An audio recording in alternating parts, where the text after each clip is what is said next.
प्यारे भाइयों बहनों, परमात्मा का जो ज्ञान, जिसे हम ब्रह्म ज्ञान कहते हैं, जो संत निरंकारी मिशन में मुझे दिया गया है, मुझे कभी भी उस पर डाउट नहीं हुआ। और इसके पीछे कारण यह है कि परमात्मा की जितनी भी विशेषताएं हैं वो सारी की सारी इसी ब्रह्म ज्ञान में मुझे देखने के लिए मिलती है। एक भी चीज़ अलग नहीं है जो धर्म ग्रंथों में तो दी है परंतु इस ब्रह्म में नहीं है। और यदि ऐसा है तो फिर मैं क्यों इस पर डाउट करूं? मैं इस ब्रह्म ज्ञान पर कभी भी संदेह नहीं कर सकता। मुझे 100% पूरी दृढ़ता के साथ हमेशा ये यकीन रहता है और रहेगा कि यही तो ब्रह्म है, क्योंकि धर्म ग्रंथों में जितनी भी विशेषताएं इसकी दी गई हैं वो सारी की सारी इसी में आकर के पूर्ण होती हैं, मिलती हैं। तो संदेह का कोई कारण ही नहीं है। आप भी तो मिलाइए। बिन पग चले सुने बिन काना, कर बिन कर्म करे विधि नाना, आनन रहित सकल रस भोगी, बिन बाणी बक्ता बड़ जोगी, तन बिन परस नयन बिन देखा, ग्रहा घ्राण बिन बांस अशेषा, अस सब भांति अलौकिक करनी, महिमा जास जाए नहीं बरनी। मिलाइए, ये सारी की सारी विशेषताएं इसी ब्रह्म के अंदर हैं जो मेरे सतगुरु ने दर्शाया है। और इसका जो अंश आत्मा है उसके विषय में श्रीमद् भागवत गीता में भगवान श्री कृष्ण कहते हैं, नैनम छिदंती शस्त्राणि नैनम दहती पावकहा, न चैन क्लेदयन्त्यापो न शोषयति मारुता, न जायते मर्यते वा कदाचिन्नायम भूतवा भविता वा न भूयः, अजो नित्य शाश्वतोयम पुराणो न हन्यते। हन्य माने शरीरे। और इस ब्रह्म के बारे में उपनिषद क्या कहता है? अपाणी पादो जबनो गृहीता, पश्येत चक्षुष शृणोत्य कर्ण, सैवेति विश्वम न च तस्यास्ति बेता, तमाहुर ग्रहयम पुरुषम पुराणम। ये सब बात शायद आपको जरूर समझ में आ रही होगी। सीधी सी बात है, बिना पैर के चलता है, बिना हाथों के कर्म करता है, बिना जिह्वा के सारे स्वाद लेता है, बिना आंखों के देखता है, बिना कानों के सुनता है, शरीर नहीं है फिर भी सब कुछ काम करता है। ये सारी की सारी विशेषताएं इसी ज्ञान में है, नहीं है क्या? मुझे पता है ये सारी की सारी विशेषताएं इसी ब्रह्म ज्ञान में है। और ये सारी की सारी बातें मैं आपसे क्यों कर रहा हूँ? जैसा कि आप जानते हैं, अभी पीछे दास का एक्सीडेंट हुआ, अभी भी थोड़ी सी कमी है, उसके बारे में मैं इस वीडियो के लास्ट में आपसे थोड़ी सी बात करूंगा। अभी कारण बताऊं कि वो जो दुर्घटना हुई थी उसमें तमाम लोगों के कमेंट मुझे प्राप्त हुए मेरे चैनल पर वीडियोस में, और उन्होंने मुझे गुलाम तक संत निरंकारी मिशन का कहा। इस ज्ञान को उन्होंने गलत साबित करने का प्रयास किया। किसी ने शिव को ही सब कुछ बताया, किसी ने कुछ बताया, किसी ने कहा ये तो आपके कर्मों का लेना देना है, आपको कोई बचाने वाला सदगुरु किसी को थोड़ी बचा सकता है, ना ही कोई साथ संगत बचा सकती है। तो ये उनकी सोच रही होगी और मुझे हंसी आती है ऐसे लोगों पर। उन्होंने कहा कि आप तो संत निरंकारी मिशन के गुलाम हैं, सदगुरु के सुदीक्षा माता जी के गुलाम हैं, ऐसे गुलाम जिन्हें कोई फर्क नहीं पड़ता कि सदगुरु किसे बनाया जा रहा है। और इस मिशन में तो एक ही परिवार से सदगुरु पैदा होते हैं। निरंकारी मिशन तो सदगुरु बनाने की फैक्ट्री है। मुझे इस बात से कोई फर्क नहीं पड़ता कि सतगुरु की गद्दी पर कौन बैठा है। फर्क इस बात से पड़ता है कि ये ज्ञान है या नहीं है। और मैं जानता हूं कि यही है ब्रह्म, और इसका ज्ञान देने वाले को ही कहते हैं सतगुरु। ज्ञान की डोर सदा सदा से गुरु के हाथ में रही है। ये ज्ञान कब किसके घट में बैठ करके प्रकट होता है ये मायने रखता है। बख्शिश करो, कृपा करो, आप भी दृढ़ ही रहना यदि आपने इस ज्ञान को प्राप्त किया है, क्योंकि जो इस ज्ञान से भटकाते हैं ना वही हैं आपके वास्तविक शत्रु, और जो इस ज्ञान से आपको जोड़ करके रखते हैं वही है आपके सच्चे मित्र। और ये बात मैं आपसे नहीं कह रहा हूँ, ये बात कही शहंशाह बाबा अवतार सिंह जी महाराज ने। एक बार उन्होंने अपने कुछ गुरसिखों से ये पूछा, बताओ आपका सच्चा मित्र कौन है, आपका सच्चा सखा कौन है?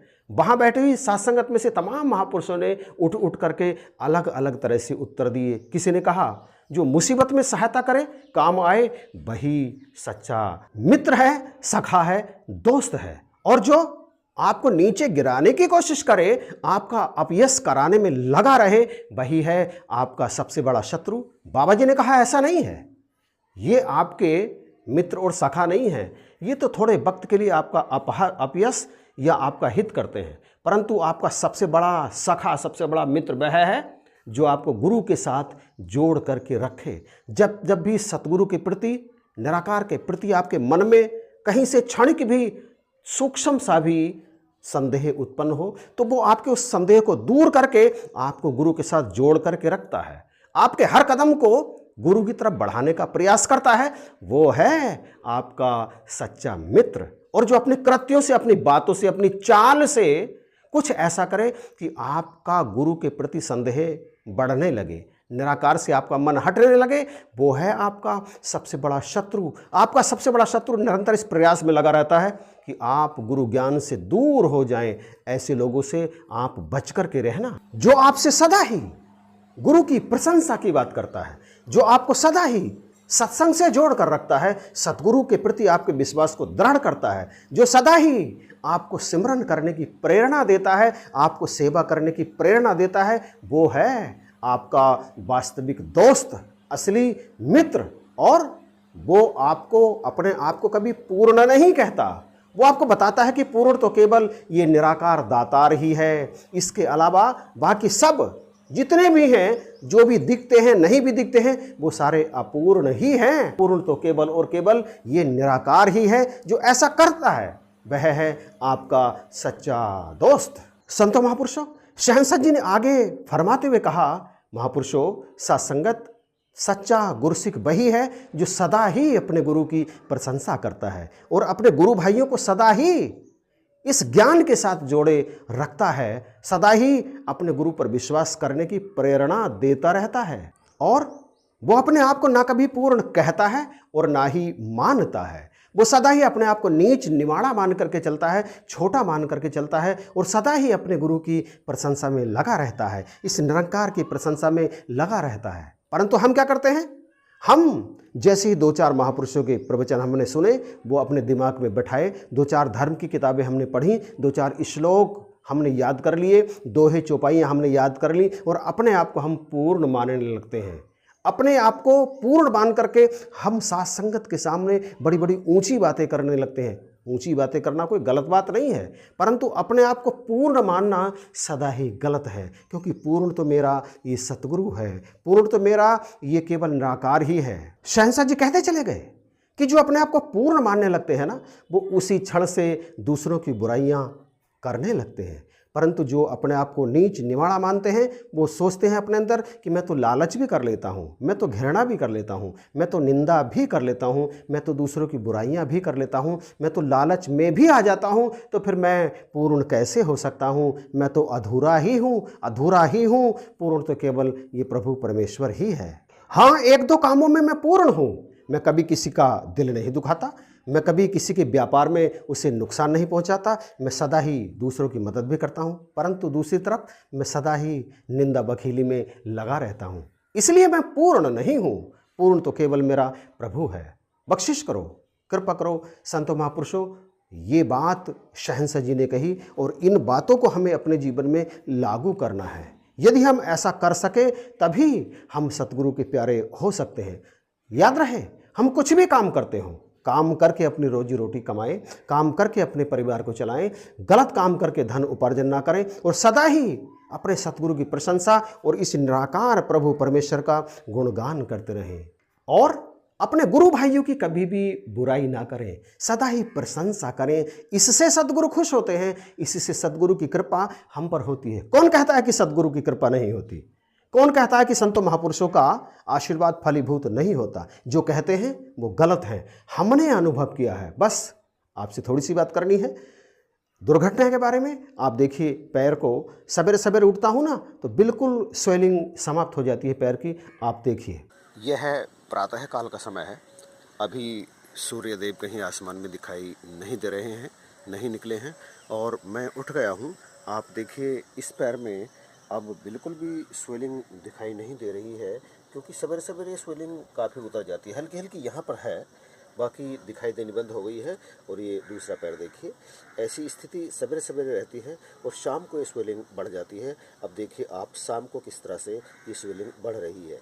ये पैर की शाम की स्थिति है। शाम को आप देखिए किस तरह से स्वेलिंग बढ़ गई है।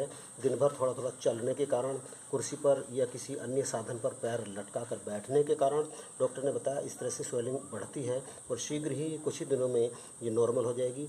ये दूसरा पैर है, बिल्कुल इसमें कोई चोट नहीं लगी थी, तो इसमें किसी तरह की कोई स्वेलिंग नहीं है और मुझे यकीन है कि इस पैर की स्वेलिंग भी अतिशीघ्र ही ठीक हो जाएगी और मैं पूरे मन और तन से आपकी सेवा कर पाऊँगा। इन्हीं शब्दों के साथ आप सबसे इजाज़त चाहूँगा। एक रिक्वेस्ट आपके चरणों में कर लूँ कि अभी बहुत बड़ी संख्या में ऐसे महापुरुष हैं जिन्होंने चैनल को सब्सक्राइब नहीं किया है परंतु देखते हैं। तो जिन्होंने अभी तक सब्सक्राइब नहीं किया है प्लीज़ सब्सक्राइब कर लीजिएगा, रिक्वेस्ट है आपसे। आप देखिए बहुत थोड़े से महापुरुष ऐसे हैं जो चैनल देखते हैं और उन्होंने सब्सक्राइब किया है और बहुत बड़ी संख्या में ऐसे महापुरुष हैं, बहनें हैं, भाई हैं जिन्होंने सब्सक्राइब तो नहीं किया है परंतु इसे लगातार देखते हैं। तो फिर वही बात कहूँगा आपसे कि प्लीज़ प्लीज़ प्लीज़ चैनल को सब्सक्राइब करके बेल आइकन को प्रेस कर दीजिएगा। इन्हीं शब्दों के साथ जय हिंद, नमस्कार और प्यार भरी धन्यवाद।